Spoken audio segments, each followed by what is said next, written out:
This is the story of Sleeping Beauty and how a brave prince rescued her from an evil curse. You can read along with me in your book. You will know it is time to turn the page when you hear this sound. Let's begin now. Once upon a time, in a faraway land, a king named Stefan lived with his queen. For many years, they longed for a child. Finally, their wish was granted. A daughter was born, and they named her Aurora. Overjoyed, the king and queen held a grand celebration. They invited guests from far and wide, including their good friend King Hubert and his young son, Prince Philip. The two kings decided that one day, Philip and Aurora would marry, and their kingdoms would be united. Soon, the royal herald announced the arrival of 3 more guests. Their most exalted excellencies, the 3 good fairies, Mistress Flora, Mistress Fauna, and Mistress Merryweather. The fairies looked fondly at the infant princess. Flora stepped forward. Each of us the child may bless with a single gift. No more, no less. Flora waved her wand. Little princess, my gift shall be the gift of beauty. Fauna was next. My gift shall be the gift of song. Merryweather was about to grant her gift when suddenly a great gust of wind blew open the castle doors. Thunder clapped, and a tall figure appeared, surrounded by an eerie green glow. It was the evil fairy Maleficent. I really felt quite distressed at not receiving an invitation. And to show I bear no ill will, I too shall bestow a gift on the child. A wicked smile crossed Maleficent's face. The princess shall indeed grow in grace and beauty. But before the sun sets on her 16th birthday, she shall prick her finger on the spindle of a spinning wheel and die.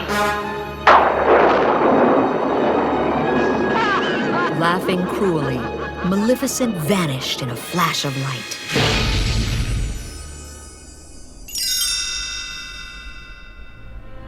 The king and queen were filled with worry. Flora, Fauna, and Merryweather tried to reassure them. Don't despair, your majesties. Merryweather still has her gift to give. The fairies knew that Maleficent's power was too great for Merryweather to undo the curse. But she could soften it. Sweet princess, not in death, but just in sleep, the faithful prophecy you'll keep. And from this slumber you shall wake, when true love's kiss the spell shall break. Even though Merryweather had softened the curse, the fairies were certain Maleficent would stop at nothing to fulfill her evil prophecy. How could they keep Aurora safe? There must be some way. Suddenly, Flora had an idea. There is. She told the others her plan. They would disguise themselves as normal peasant women and raise the princess in secret, far away from the castle. With heavy hearts, King Stefan and his queen agreed to the plan. They watched sadly as the 3 fairies whisked the tiny princess away, promising to return on her 16th birthday.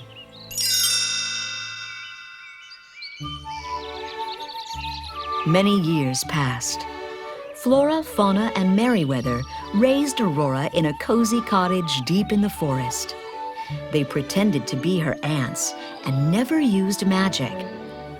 To keep the princess's identity secret, they called her Briar Rose. The young girl grew in grace and beauty, never knowing she was truly a princess. On the morning of her 16th birthday, Briar Rose caught the fairies whispering in the kitchen. And what are you three dears up to? The fairies were startled. Merryweather quickly spoke up. We want you to pick some berries. That's it, berries. They didn't want Briar Rose to find out they had a special birthday celebration planned. As soon as Briar Rose left, the fairies sprang into action. Oh, will she be surprised? A real birthday party. That night, the fairies were going to surprise Briar Rose with a beautiful cake and gown and tell her she was truly a princess. But the fairies were not very good at cooking or sewing without magic. Finally, they decided to use their wands for the preparations. But high in the sky, Maleficent's wicked raven spotted the bright bursts of magic.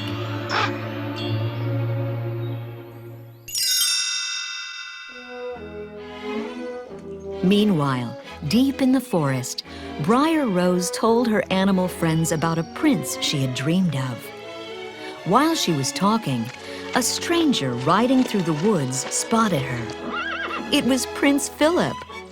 He loved Briar Rose's story and asked her to dance. Briar Rose hesitated. She wasn't supposed to speak to strangers. Prince Philip smiled. But don't you remember? We've met before. You said so yourself. Once upon a dream. The two shared a dance and quickly fell in love.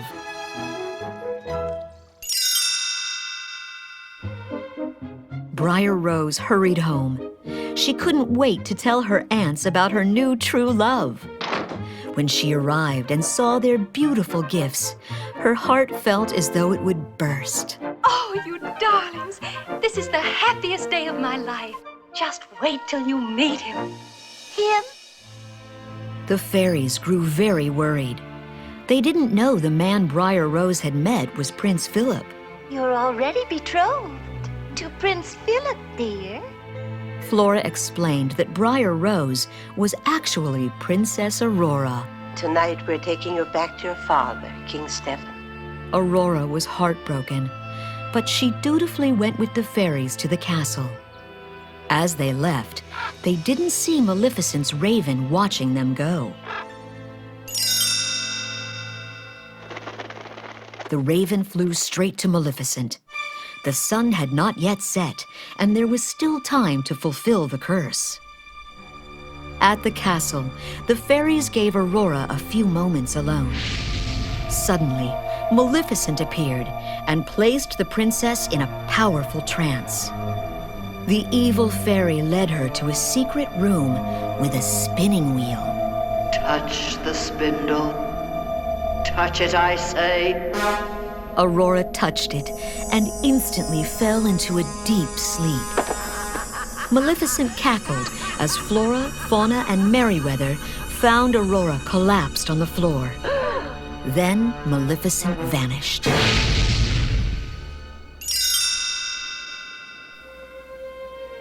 Sadly, the three fairies brought Aurora to a bedroom high in a tower. Poor King Stephen and the Queen. They'll be heartbroken when they find out. Flora wiped a tear from her eye, and her face grew determined. They're not going to. We'll put them all to sleep until Rose awakens. The fairies used their magic wands to place each member of King Stephen's court into a deep slumber. As Flora flew over King Hubert, she heard him mumble something sleepily. Just been talking to Philip. Seems he's fallen in love with some peasant girl. Flora gasped. Peasant girl. Rose. Prince Philip. She realized that the man Aurora had met in the forest, her one true love, was actually Prince Philip. He was the only one who could break the curse. Flora cried out to the other fairies. Come on, we've got to get back to the cottage. Meanwhile, Prince Philip was determined to find the young woman he had danced with in the woods. He rode up to the cottage door. But the moment he stepped inside, Maleficent's evil henchmen ambushed him. The evil fairy couldn't risk Philip's breaking her spell on the sleeping princess. Maleficent locked Prince Philip away in her castle dungeon. But just when all seemed lost, the three good fairies arrived. Quickly, they undid the prince's chains. Flora waved her wand. The road to true love may be barred by still many more dangers. So arm thyself with this enchanted shield of virtue and this mighty sword of truth. Maleficent was furious when she saw the prince had escaped. Before he could reach the castle, she transformed into a fearsome dragon and blocked his path. Now shall you deal with me, O prince.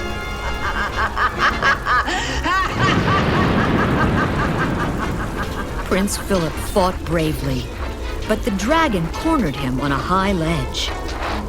Flora flew to Philip and waved her wand over his sword. Sword of truth, fly swift and sure, that evil die and good endure. With all his strength, Philip hurled the sword at the dragon. Its course was true, and it buried itself deep in her heart. With a scream, Maleficent fell from the ledge, never to be seen again.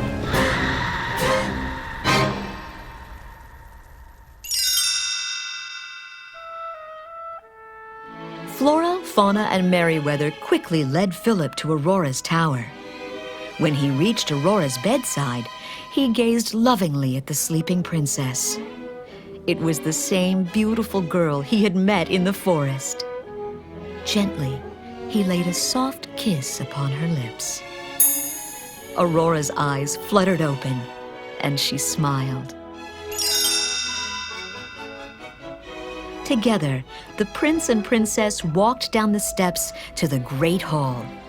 Now that Aurora was awake, the rest of the kingdom began to stir from their slumber as well. King Stefan and the queen were overjoyed to see their daughter. It's Aurora! She's here! Aurora hugged her parents. Then she and Philip began to dance. The three fairies watched happily. Oh, I just love happy endings.